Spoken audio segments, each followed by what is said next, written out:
Bismillahirrahmanirrahim. Assalamualaikum warahmatullahi wabarakatuh. Alhamdulillah. Alhamdulillahi rabbil alamin. Wassalatu wassalamu ala sayyidina Muhammadin al-mab'uthi rahmatan lil alamin wa ala alihi at-tayyibin wa ashabihi al-mubajjalin wa man tabi'ahum bi ihsanin ila yaumiddin. Rabbi shrah li sadri wa yassir li amri wahlul 'uqdatam min lisani yafqahu qawli. Subhanaka la 'ilma lana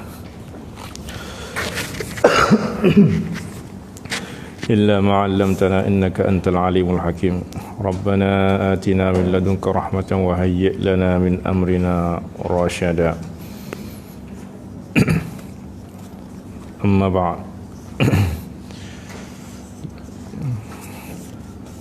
Hadirin hadirat muslimin muslimat yang dimuliakan Allah Subhanahu wa taala. Alhamdulillah, puji syukur kehadirat Allah Subhanahu wa taala pagi hari yang berbahagia ini. Ya, Allah Subhanahu wa taala perkenankan kita untuk berada di dalam majlis yang dimuliakan Allah Subhanahu wa taala untuk baca kitab 40 hadis mengenai faedah mencintai dan bersahabat dengan orang-orang soleh. Persahabatan di dalam Islam itu dia punya konsep bahawa persahabatan itu bukan hanya di dunia saja, ya, bahkan persahabatan Islam itu adalah persahabatan yang abadi. Dia bukan hanya di dunia, tetapi bahkan di alam barzakh pun akan terus, ya, hingga hari kiamat, ya, hingga hari kiamat, hingga di surga, ya. Jadi persahabatan itu kekal. Maka siapa sahabat yang boleh ataupun sahabat yang kekal ini, dan siapa sahabat yang persahabatan yang tidak kekal, itu yang akan kita pelajari di dalam 40 hadis ini.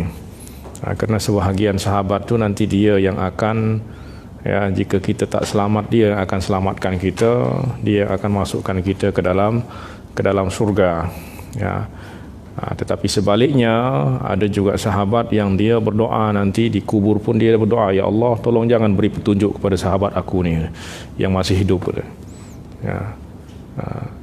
Di hari kiamat pun nanti dah masuk dalam neraka, dia kata tengok sahabat dia juga, ya Allah beri dia azab yang lebih, subhanallah. Tapi ada orang yang dia dah nak masuk surga, tak jumpa kawan dia, kata dia, Allah, kami tak nak masuk surga kalau tak bersama sahabat-sahabat kami. Ini sahabat-sahabat yang mesti kita cari, itu seperti ini. Baiklah, kita terus masuk pada hadis yang pertama.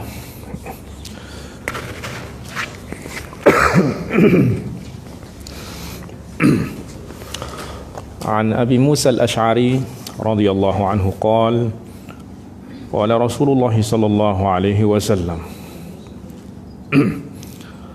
mathalu al-jalis as-salih wal-jalis as-sawi kamathali sahibil miski wa kiril haddadi la ya'damuka min sahibil miski imma tashtarihi aw tajidu rihahu wa kirul haddadi yuhriqu badanaka aw thawbaka aw tajidu minhu rihan khabithatan. Muttafaqun alaihi wal lafdhu lil Bukhari. Diriwayatkan daripada Abu Musa al-Ash'ari radhiyallahu anhu bahawa Rasulullah sallallahu alaihi wasallam bersabda, perumpamaan teman duduk, atau teman duduk ni maknanya sahabat, ya, sebab kita duduk tu, ya, dengan sahabat. Sebab kalau ya, jadi perumpamaan teman duduk yang soleh dan teman duduk yang buruk adalah seperti penjual minyak wangi dan perapian tukang besi. Maka di dalam hadis ini Rasulullah sallallahu alaihi wasallam mengumpamakan sahabat yang baik itu seperti penjual minyak wangi. Dan sahabat yang tak baik ini diibaratkan seperti tukang besi yang membakar besi itu. Ya.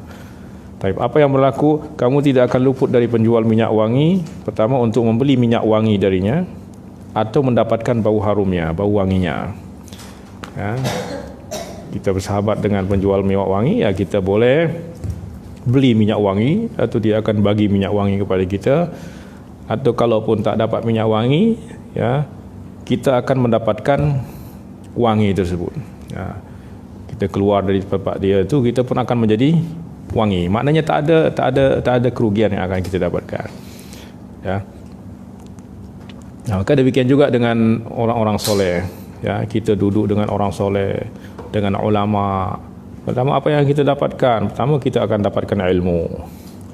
Kalaupun kita tak dapatkan ilmu, kita akan mendapatkan adab-adab, akhlak-akhlak yang mencerminkan akhlak Rasulullah sallallahu alaihi wasallam.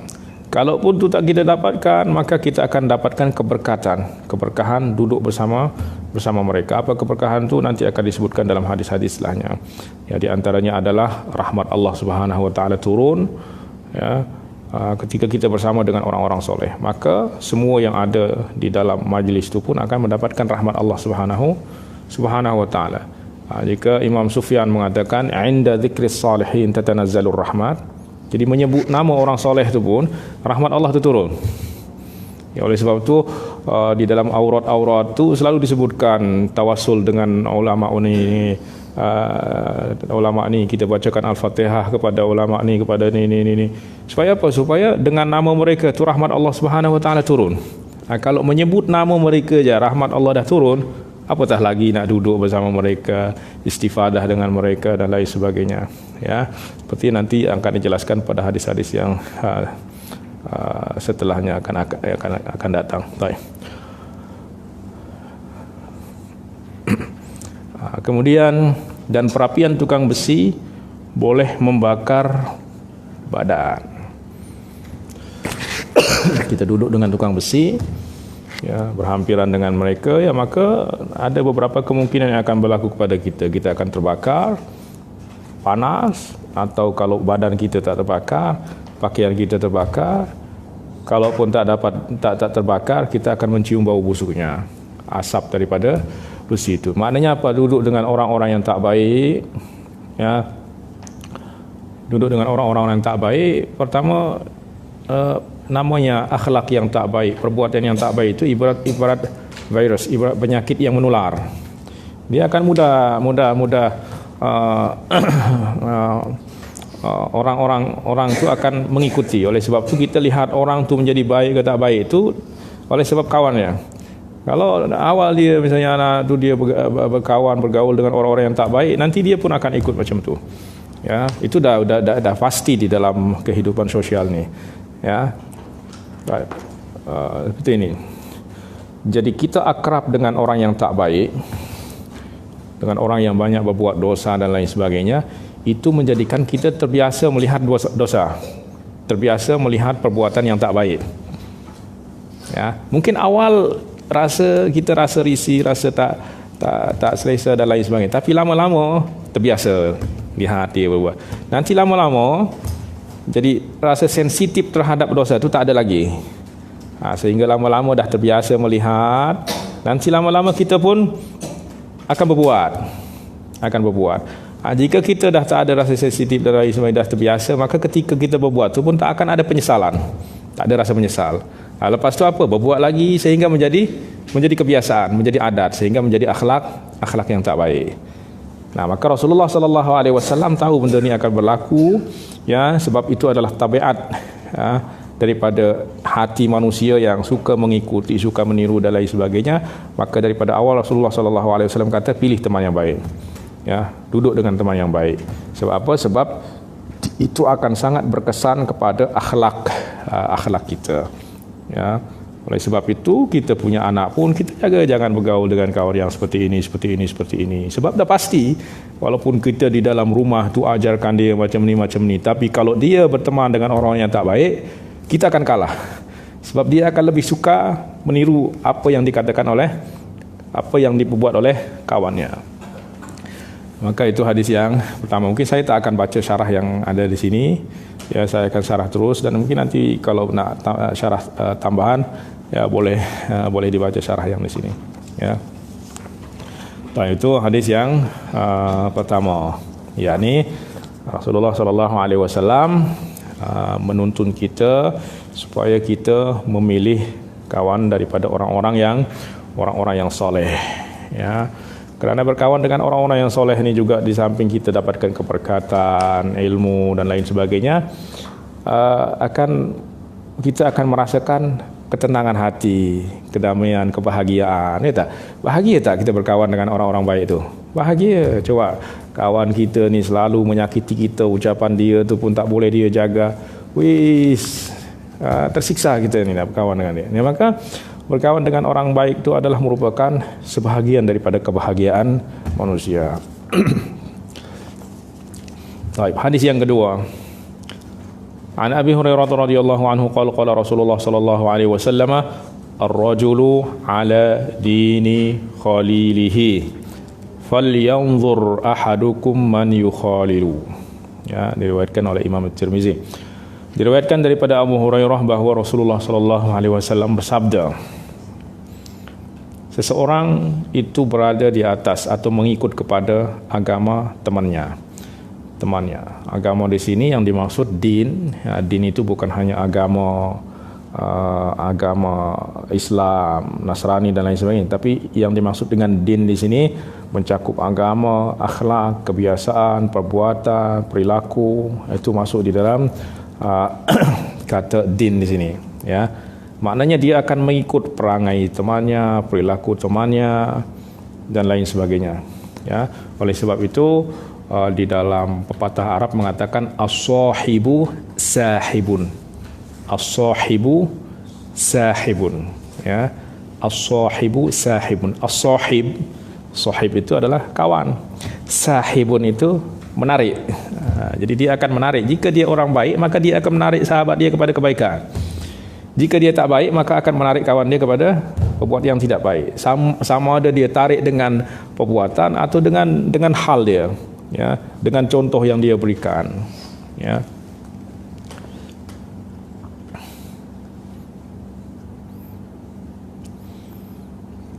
Baik. Maka hendaklah setiap orang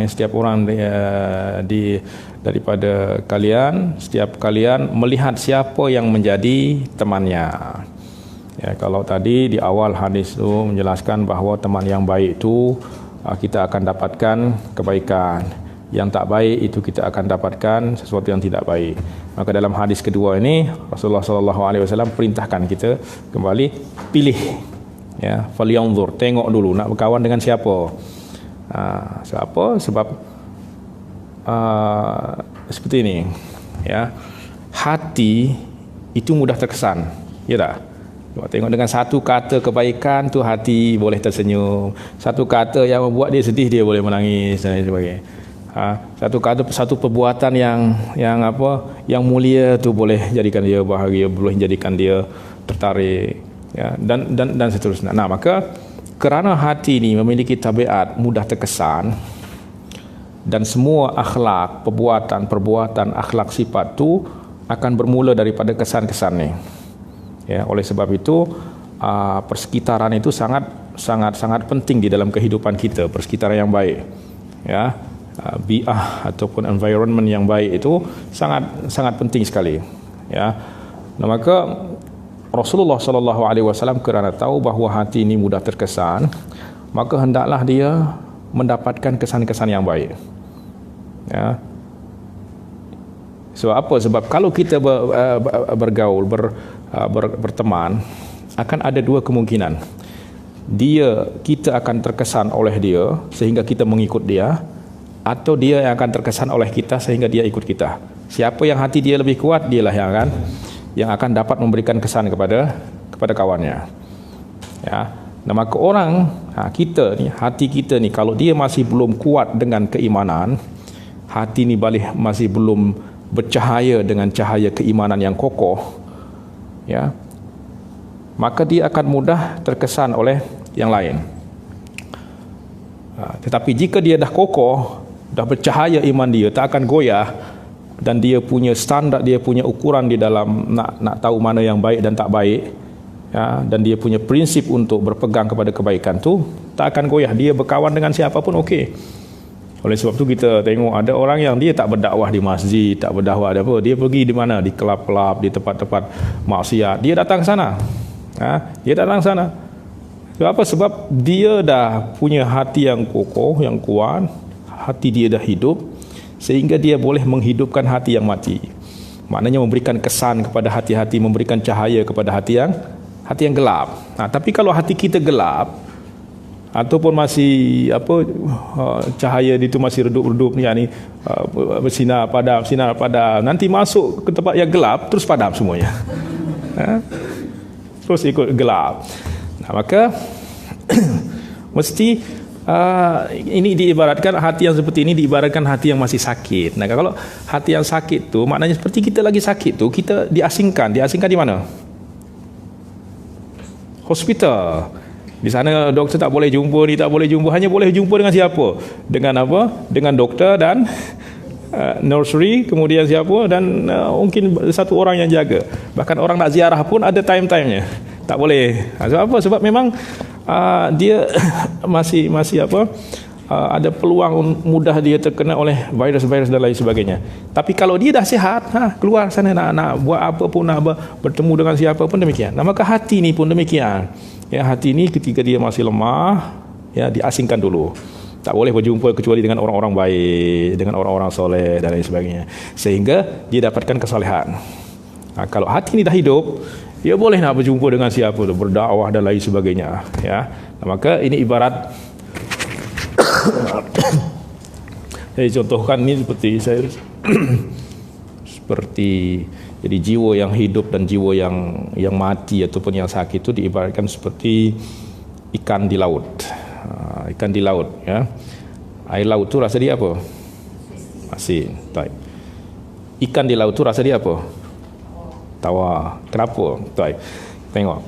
Ikan di laut, 1000 tahun dia dalam laut, tak akan berubah rasa. Sebab apa? Sebab dia hidup. Coba kalau ikan mati, kita masak, dia bagi garam, dia masin, bagi gula, dia manis, bagi lemon, dia jadi masih masam, berubah-ubah rasa. Sebab apa? Sebab dia mati.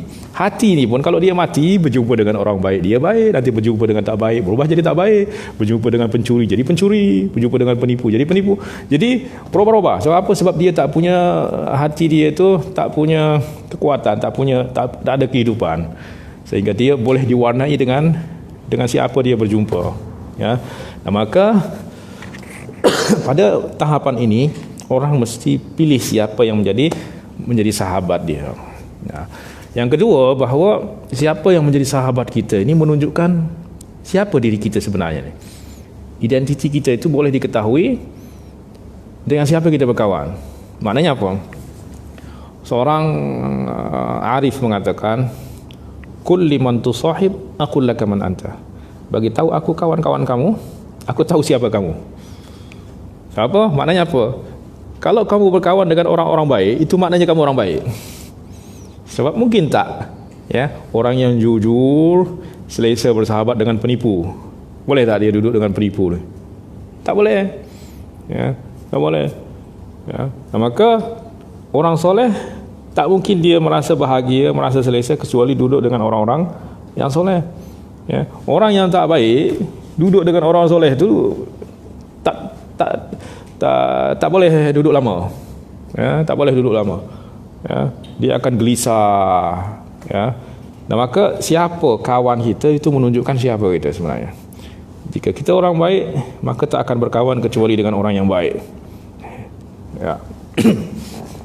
Oleh sebab itu kalau kita nak tahu orang tu baik ke tak baik, itu jangan tanya dia, kamu orang baik tak? Jumpa, kamu orang baik tak? Pasti dia kata, ya aku ni orang baik. Pasti tak ada pencuri yang kata aku pencuri, ya. Tapi tengok siapa kawan-kawan dia. Dalam syair dikatakan apa? Anil mar'i la tas'al wasal an qarinihi. Kalau nak tahu tentang seseorang, Jangan tanya dia, tapi apa? Tanya siapa kawan-kawannya. Fa innal qarina bil muqarini muqtadin. So apa sebab kawan tu pasti akan mengikut kepada kawan dia. Mengikut kepada perangai kawan dia, perilaku kawan dia, sifat kawan dia. Nah, oleh sebab itu kerana persahabat ni sangat penting di dalam membentuk karakteristik, di dalam membentuk sifat dan akhlak kita, Allah Subhanahu wa taala pun perintahkan untuk kita bersahabat dengan orang yang baik. Allah Subhanahu wa taala berfirman, wa kunu ma'as shadiqin. Sini ada surah 4, wa kunu ma'as shadiqin. Hendaklah kamu bersama orang-orang yang jujur. Ya, bersama orang-orang yang benar. Ya, bersama orang-orang yang benar.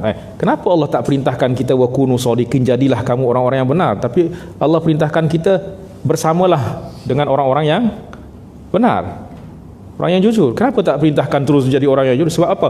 Kalau kamu nak seakan-akan, kalau kamu nak jadi orang-orang yang jujur, mesti kamu bersahabat dengan orang yang jujur.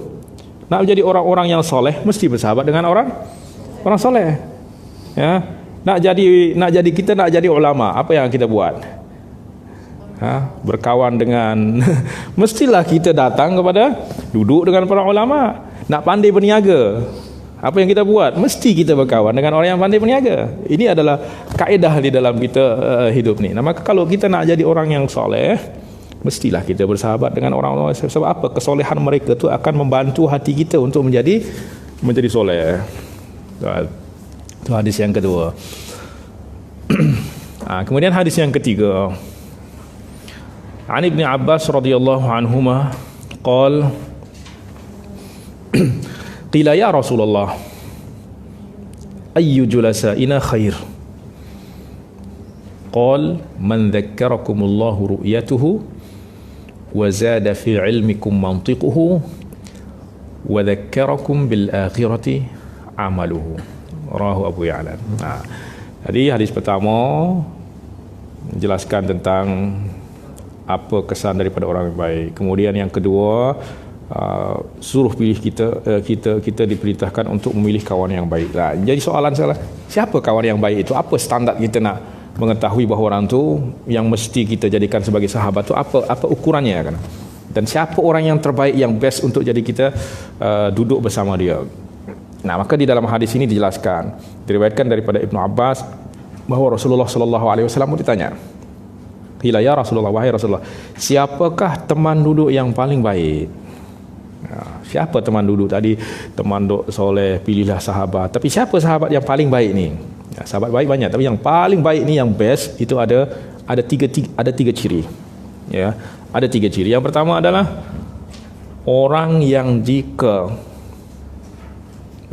di sini ada yang terlepas ni. Jika kamu melihatnya, dapat mengingatkanmu kepada Allah. Kita pandang wajah dia, kita pandang dia, kita ingat Allah Subhanahu wa taala. Hati ni dah tergerak untuk berzikir.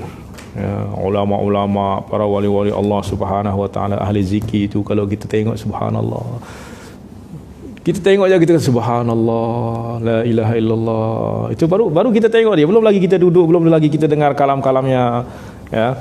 Maka itu yang pertama, orang yang jika kamu melihatnya dapat mengingatkanmu kepada Allah. Maknanya apa? Melihatnya, hal dia itu dapat menggerakkan hati kita untuk berzikir dan untuk mengingat Allah Subhanahu wa taala. Nah, ini adalah orang-orang soleh yang banyak berzikir, ya, ahlu zikir ini. Nah, kenapa? Kerana zikir itu adalah cahaya yang apabila cahaya itu kuat di dalam hati, maka dia akan terpancar kepada seluruh anggota, sehingga orang memandang dia itu dah cahaya. Apalagi orang yang hati dia punya kesiapan untuk melihat cahaya itu, begitu dia tengok orang tu, dia akan tergetar hati dia untuk berzikir subhanallah, la ilaha illallah. Ya, dan Syekh Abdul Fattah Budah itu di dalam kitab tahqiqnya, kitab Bughiyatul Mustarsyidin, dia sebutkan contoh ulama-ulama dahulu, ulama-ulama salaf yang apabila dia keluar daripada rumahnya itu, orang yang semua tengok dia kata subhanallah, la ilaha illallah, subhanallah, la ilaha, terus bertasbih, terus la ilaha illallah, Allahu akbar. Ya, maka ini adalah orang yang terbaik untuk kita. Maknanya apa? Baru melihatnya saja dapat mengingatkan kita kepada Allah, Dan mengingat kepada Allah itu adalah amalan yang paling baik. Tak ada amal yang lebih mulia daripada mengingati Allah, daripada berzikir kepada Allah. Oleh sebab itu semua ibadah-ibadah itu tujuannya adalah supaya kita ingat kepada Allah. Ya, bahkan solat pun tujuannya adalah supaya kita berzikir. Aqimus solata li dzikri. Jadi Allah perintahkan kita untuk mendirikan solat itu supaya kita ingat Allah Subhanahu wa taala. Nah, maka orang yang terbaik yang menjadi teman duduk kita, yang kita duduk bersamanya, ya, istifadah daripadanya adalah orang yang apabila kita pandang dapat mengingatkan kita kepada Allah Subhanahu wa taala. Kita pandang dia itu menggerakkan hati kita, mendorong hati kita untuk mengingat Allah Subhanahu wa taala. Coba kalau kita tengok ahlu maksiat yang banyak dosa dan lain sebagainya, baru kita tengok saja kita dah kata apa, a'udzubillahi minasyaitonirrajim, dah ingat syaitan, ya. Jadi beza, ya, kalau kita ni tengok orang subhanallah, ya. Jadi kita akan melihat pada diri mereka itu akhlak-akhlak, bahkan tengok macam malaikat, subhanallah, ni macam malaikat berjalan di muka bumi ni, subhanallah, ya.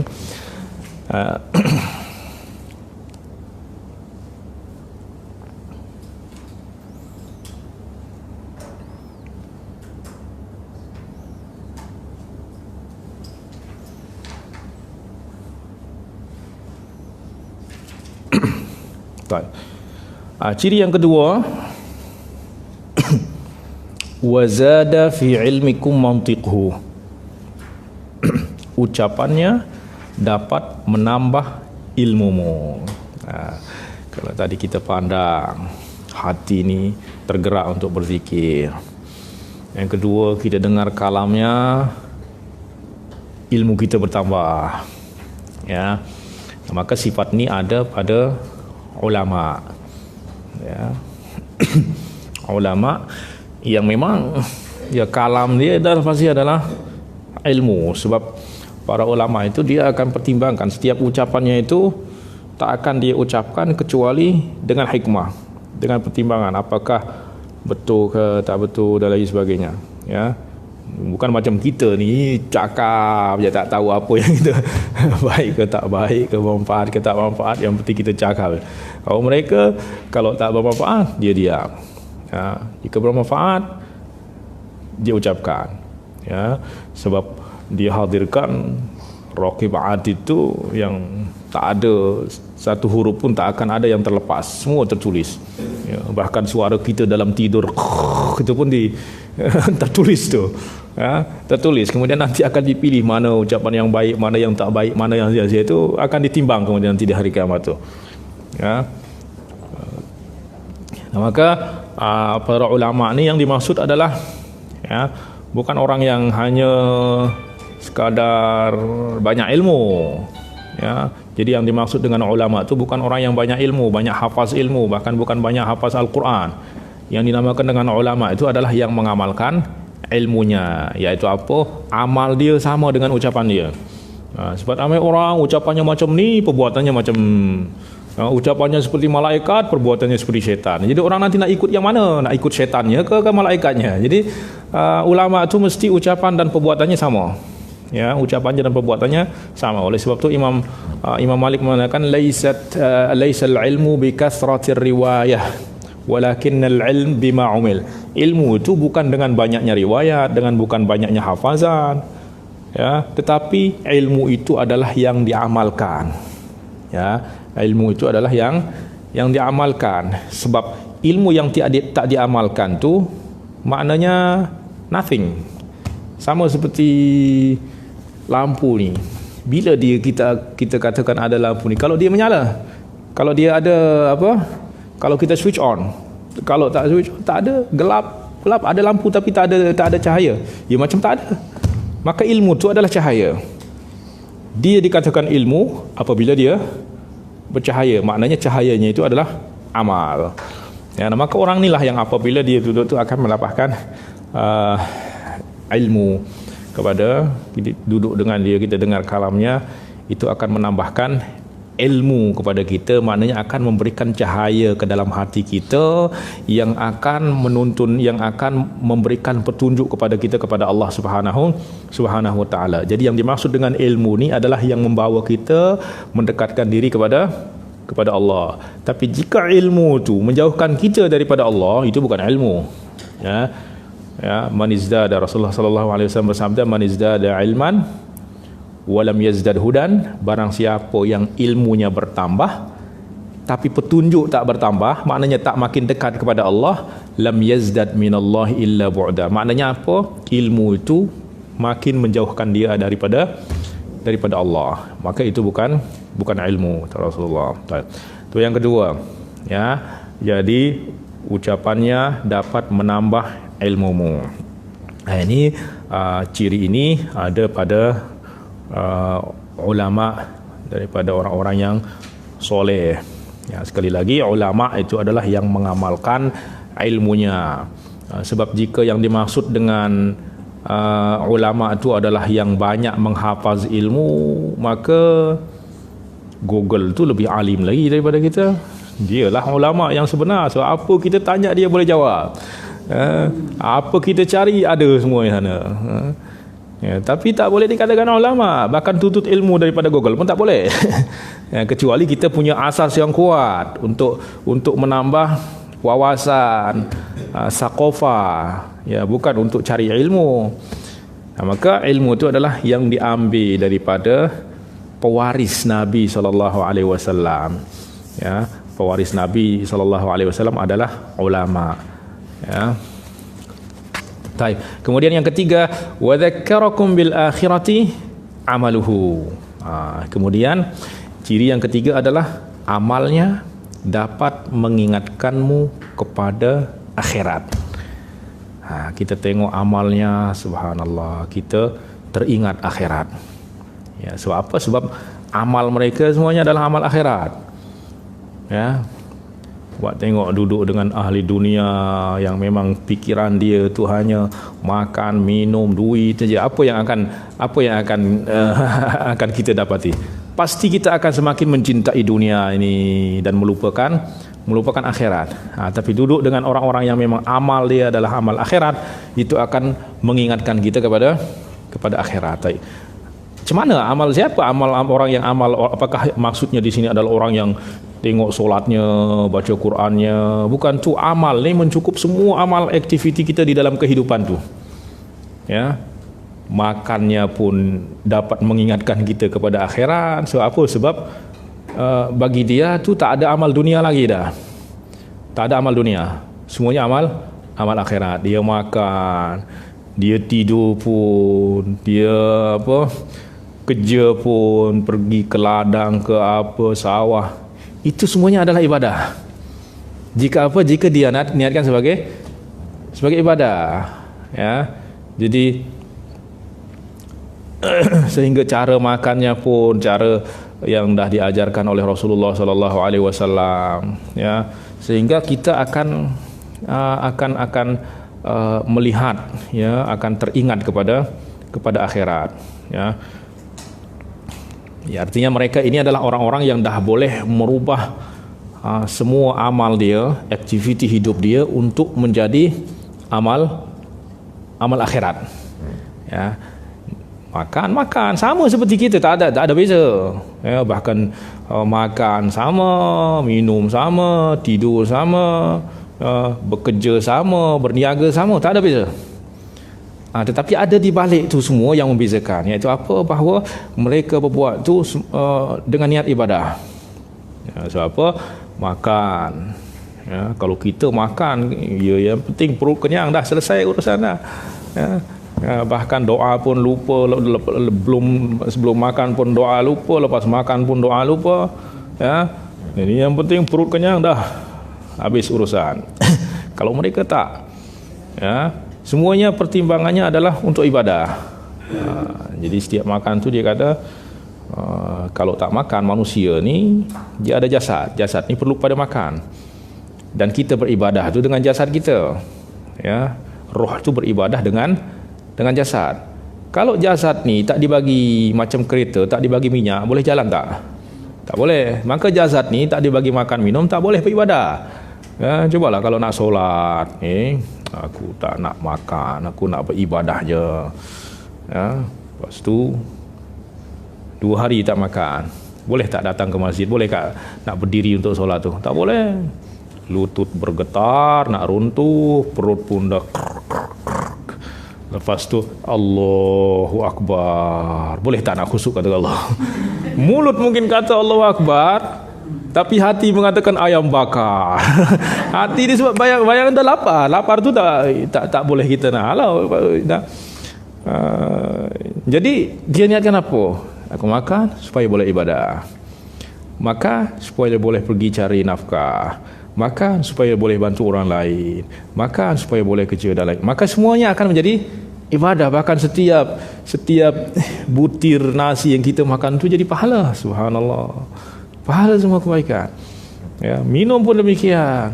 Ya, tidur pun demikian. Jadi tak ada hidup kita tu yang sia-sia. Semuanya menjadi ibadah. Sebab tidur ni seperti yang selalu kita katakan, tidur ni mengambil masa paling banyak dalam hidup kita. Ya, berapa jam tidur tu? 8 jam. 8 jam dalam sehari. Belum lagi tidur yang tidur lain. Tidur malam je dan 8 jam. 8 jam. Kalau kita hidup dalam sehari itu 24 jam, maknanya apa? Sepertiga daripada hari kita tu dah habis dalam umur. Maknanya kalau kita hidup 60 tahun, berapa tahun kita tidur? 20 tahun kita tidur. Ya Allah, ni kalau terus menerus ni dah jadi Ashabul Kahfi dah. Ya tak? 20 tahun. Sebab maknanya apa? 20 tahun hidup kita hilang dalam tidur. Ya Allah. Belum lagi nanti kerja-kerja yang lain, artinya perbuatan-perbuatan yang lain tak ada makna dah. Ya, ibadah solat kita tu berapa jam dalam satu hari? Tak lebih daripada 1 jam. Zikir berapa jam? Wirid hanya 5 minit, 10 minit dah selesai dah. Lepas tu apa? Habis. Nah, maka orang yang beriman itu kayis. Kayis tu dia bijak. Ya. Sehingga dalam setiap amalnya itu dia nak dapatkan kebaikan. Tak nak semua hidup dia sia-sia. Oleh sebab itu orang yang bijak berniaga itu apa? Setiap minit dia itu duit. Ya, tak boleh terlambat dan lain. Oleh sebab itu terlambat flight tu bagi dia musibah besar. Sebab apa? Sebab boleh rugi jutaan. Ya. Orang yang beriman pun demikian. Yang kayis, yang bijak tu, dia tak nak ada waktu dia yang terbuang sia-sia. Ya, jadi semua tu mesti mendatangkan pahala. Ya, bahkan tidur yang menurut orang tu adalah rutiniti yang tak ada makna, dia mesti dapat pahala. Cara dia apa? Niat. Allah dah kata apa? Rasulullah SAW, innamal a'malu binniyat wa innamal likulli imri'in ma nawa. Sesungguhnya maknanya seseorang akan mendapatkan apa yang dia niatkan daripada amalnya. Tidur memang dia adalah perbuatan tuntutan jasad kita, tapi boleh diniatkan untuk beribadah. Seperti makan tadi, boleh tak kita beribadah kalau tak makan?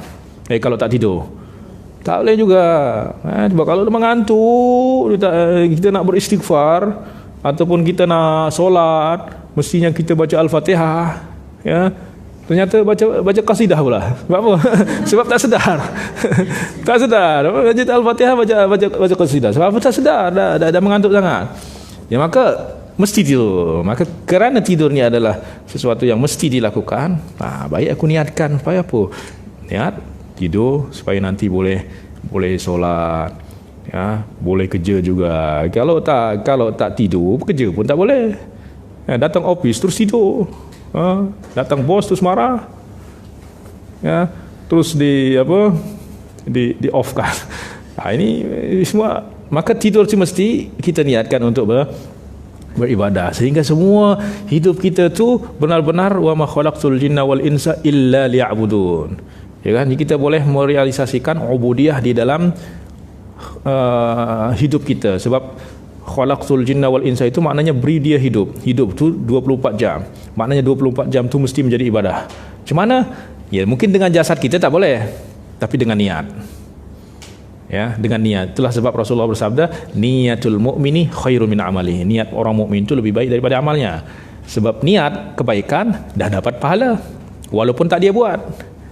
Tapi perbuatan tanpa niat tak dapat apa. Tak dapat apa kalau tak ada niat. Maka kita niatkan, kita berbuat, kita bersedekah, kita bagi orang, kita niat, aku niatkan lillah. Supaya Allah bagi kita pahala. Tapi kalau kita tak ada niat, bagi je, tak ada. Sebab apa? Innamal a'malu binniat. Ya, jadi yang akan menentukan dia diterima ke dia terima itu adalah niat. Kalau tak niat, itu maknanya niat itu maknanya kita menginginkan amal tu. Ya, tapi kalau tak ada niat, maknanya kita tak nak. Tak nak. Ya, sama seperti gerakan yang tak ada kita inginkan tu. Nah, maka sehingga semua tidur kita ibadah. Oleh sebab tu Abul Hasan Asy-Syadzili itu dia kata apa? Dia kalau dia nak tidur tu, dia kata kepada murid-muridnya, tolong kalau aku berada dalam wirid tidurku, wirid tidur kata dia, kalau aku berada dalam wirid tidurku, jangan ada yang kejutkan aku. Jangan ada yang kejutkan. Sebab berasa dalam wirid. Wirid tu maknanya bukan kata Ustaz Luqman tidur tu ibadah, jom kita tidur 24 jam. Bukan macam tu. Maknanya apa? Wirid tu maknanya ada masa-masa tertentu. Kita berikan dia time ni untuk tidur, time ni untuk makan, time ni untuk bersama keluarga, time ni untuk pergi ke masjid untuk solat dan lain sebagainya. Itu namanya wirid wazifatul waqti. Nah, maka orang inilah yang kalau kita lihat subhanallah, hingga dalam kita boleh lihat ya, orang-orang yang hatinya seperti ini, dalam dia berada di office pun, berada di mana pun, kita boleh tengok ya, dia macam ada aura lah ya, kita tengok ni subhanallah, ada menggetarkan hati kita yang mengingatkan kita kepada akhirat ni. Nah, maka ini adalah 3 ciri orang yang terbaik. Ya, orang yang terbaik yang mesti kita cari dan duduk bersamanya, ya, istifadah kepadanya, ya, kerana tiga amalan ni iaitu apa? Berzikir, berilmu, ya, dan beramal. Ya, zikir, ilmu, amal ini adalah jalan utama menuju Allah Subhanahu wa taala. Baik, okay. Itu ciri orang yang paling baik, yang menjadi sahabat ke, yang menjadi teman duduk ke, yang kita duduk kepadanya, istifadah daripadanya, ya, dan seterusnya. Kemudian hadis yang keempat, ya, hadis yang keempat, An Abi Idris Al-Khulani annahu qala dakhaltu masjid Dimashq fa idza fatan syabun barraqus sanaya wa idza an-nasu ma'ahu إذا اختلفوا في شيء أسندوا إليه وصدروا عن قوله فسألت عنه فقيل هذا معاذ بن جبل فلما كان الغد هجرت فوجدته قد سبقني بالتهجير ووجدته يصلي قال فانتظرته حتى قضى صلاته ثم جئته من قبل وجهه فسلمت عليه ثم قلت والله إني لأحبك لله فقال الله فقلت الله فقال الله فقلت الله فقال الله فقلت الله قال فأخذ بحوة ردائي فجذبني إليه وقال أبشر فإني سمعت رسول الله صلى الله عليه وسلم يقول قال الله تبارك وتعالى وجبت محبتي للمتحابين فيا والمتجالسين فيا والمتزاورين فيا والمتباذلين فيا وزاد الطبراني في روايته والمتصادقين فيا. Diriwayatkan dari Abu Idris Al-Khulani, ia berkata, suatu ketika aku memasuki masjid Damaskus, Damsyik, ya, kalau sini sebut Damsyik, ya, kalau di Arab Dimashq, ya, Dimashq.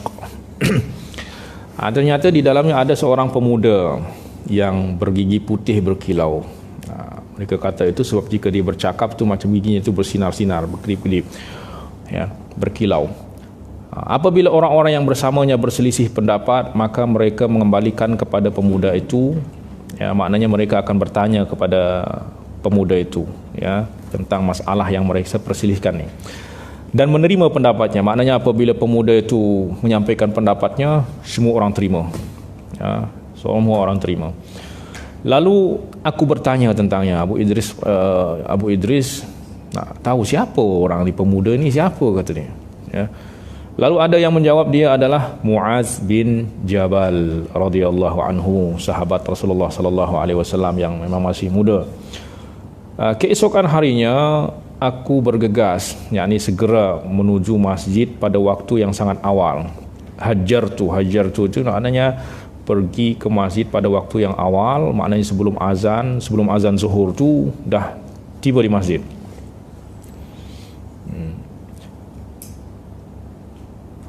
Ternyata aku mendapatinya telah mendahuluiku. Ternyata orang tu dah ada dalam masjid. Maka aku mendapatinya sedang solat, tengah solat. Maka aku menunggunya sampai ia selesai solat. Lalu aku menemuinya dari arah depannya seraya mengucapkan salam. Assalamualaikum tuan. Waalaikumsalam. Aku berkata kepadanya, demi Allah, sungguh aku mencintaimu kerana Allah. Wallahi inni la uhibbuk. Ya. Sebab kenapa dia mengatakan demikian? Sebab dia melihat kesalehannya, subhanallah. Nah, maka itulah yang menjadikan dia mencintai. Nah, inilah makna mencintai kerana Allah. Iaitu kita lihat orang soleh ini dicintai oleh Allah. Ya, maka kita pun mencintainya. Maka mencintainya itu mencintai kerana Allah.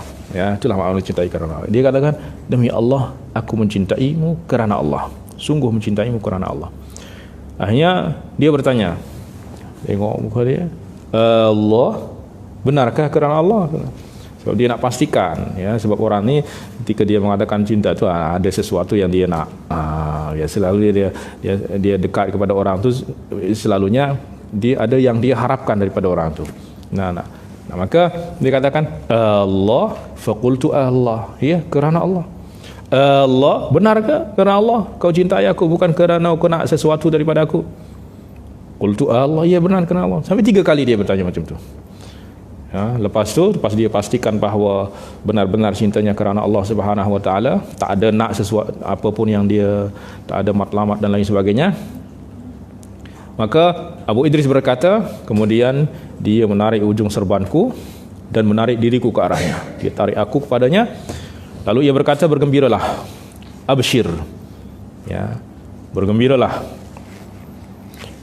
Aku telah mendengar Rasulullah SAW bersabda, Allah berfirman di dalam hadis qudsi, kecintaanku, yakni kasih sayangku, ya, pasti aku berikan kepada siapa yang saling mencintai kerana-Ku, saling mengasihi kerana aku. Maka Allah Subhanahu Wa Taala di sini bagi tahu kita, kalau kita nak dicintai Allah, caranya apa? Saling mencintai kerana Allah. Saling mencintai kerana Allah, atau mencintai orang-orang soleh kerana Allah Subhanahu Wa Taala. Ya, saling mencintai kerana Allah. Ya, logiknya seperti ini. Kita punya anak. Anak kita ni mereka saling cintai, saling tolong menolong dan lain sebagainya. Bahagia tak? Senang tak punya anak yang apa? Saling mencintai, saling mengasihi. Subhanallah, kita bahagia. Maka kita akan mencintai anak kita ni, semakin mencintai anak kita ni. Kita ni hamba-hamba Allah Subhanahu Wa Taala. Maka Allah akan mencintai hamba ni apabila mereka saling mencintai. Coba kalau anak kita bergaduh setiap hari, apa yang kita buat? Setiap hari bergaduh, dikit-dikit bergaduh, dibelikan mainan bergaduh. Itu musibah. Orang tua jadi stres. Bahkan anak pun kita. Nah, maka demikian juga Allah Subhanahu Wa Taala. Jadi jika melihat hamba-Nya saling mencintai, terlebih mencintai kerana Allah Subhanahu Wa Taala, subhanallah, ya, maka Allah pun akan, kata Allah apa? Pasti, wajabat. Ini dah pasti, kata dia, pasti. Allah sekali apabila kaidahnya seperti ini. Allah kalau sekali je mencintai hamba, dah abadi, tak akan berubah-ubah macam kita ni. Sekarang kita suka, esok dah benci dah. Dapat kebaikan kita suka, nanti dia buat kita kecewa, kita benci lagi. Allah sekali dia cinta kepada hamba, dah abadi, kekal dah. Ya. Maka macam mana kita nak dapatkan cinta Allah ni? Di antaranya adalah saling mencintai, saling mengasihi kerana Allah, atau mencintai orang-orang soleh. Ya.